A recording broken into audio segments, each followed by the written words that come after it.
George had led a simple life before the war, growing up in a small village in rural England.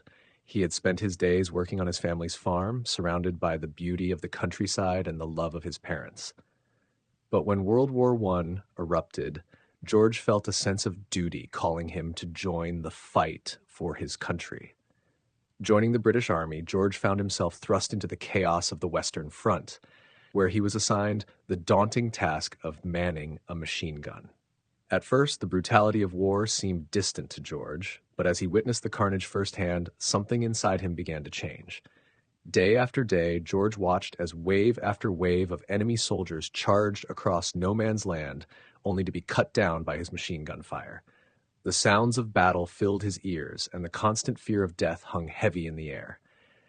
As the weeks turned into months, the horrors of war began to take their toll on George's mind. He started to experience symptoms of shell shock, his hands shaking uncontrollably as he gripped the cold metal of his weapon. One fateful day, amidst the chaos of battle, George saw something that would haunt him for the rest of his days. In the trench opposite his own, he witnessed a German soldier torn in two by a sudden explosion. The sight filled him with a mixture of horror and disbelief. "Schau dir an, was du getan hast," a voice whispered in George's mind. "Ich wurde in zwei Teile zerschnitten, als ich sah, wie einer meiner Kameraden wegen dir enthauptet wurde." George shouted into the empty trench, his voice echoing in the silence that followed. To his astonishment, the German soldier materialized before him, his ghostly form bearing the scars of battle.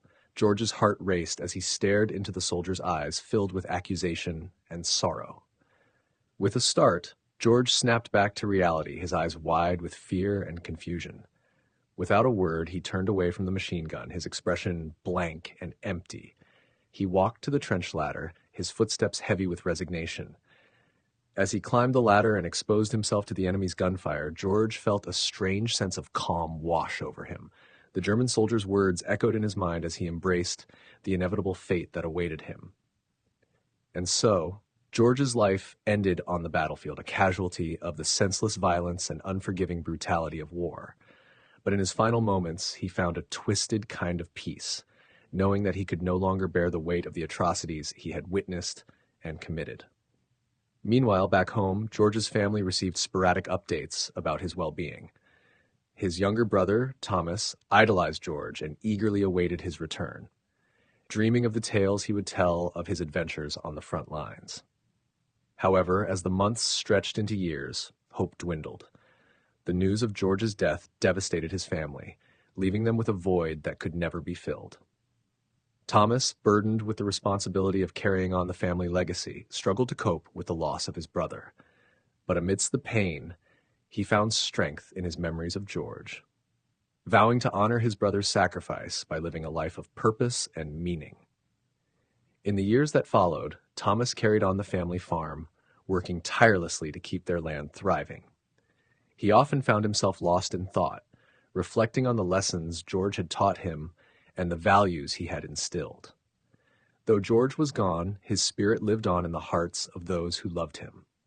His family found solace in the memories they shared, cherishing the moments they had spent together before the war tore them apart. And as the years passed, Thomas carried on his brother's legacy, ensuring that George's sacrifice would never be forgotten.